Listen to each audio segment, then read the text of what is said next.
ando pensativa, sin nada ni nadie en la vida, sin hallar ningún consuelo, voy rodando por el mundo.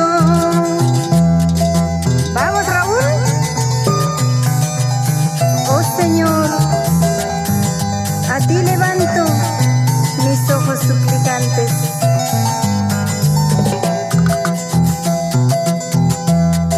Así será mi destino cruel.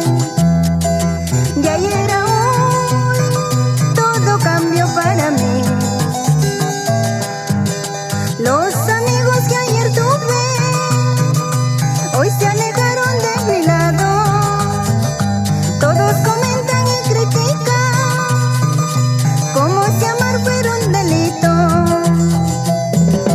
Convencida de mi destino, quisiera irme lejos de aquí, solo llevando en mi memoria tristes recuerdos de aquel ayer. Convencida de mi destino, quisiera irme a no volver, solo llevando